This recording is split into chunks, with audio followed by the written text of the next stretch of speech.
If you want to customize the lock screen on the Motorola Edge 70, what you can do is you can go to settings. There we go. Now in here, we're gonna proceed to the personalize option. And now we can find our lock screen, of course, over here. So we can start by going in here and we can, for example, change the lock screen wallpaper, or we can add effects to the wallpaper that we have on the lock screen if you wish to do so. But besides that, we can also go to the lock screen option in here, where we can actually personalize our lock screen features. Like, for example, the clock over here, we can choose a different clock face. And in addition to that, we can see the notification style. So you can choose whichever style you like the most. And at the bottom, we have shortcuts. So you can assign, for example, an app or a feature like, let's say, the flashlight to the bottom left or bottom right corner.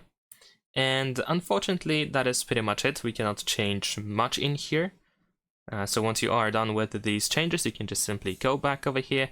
And you can, for example, add the city to the lock screen so you can see the weather of the city whenever you open the lock screen. So if you want to, you can, of course, do that. So that's pretty much it. Thanks for watching. Leave a like and subscribe.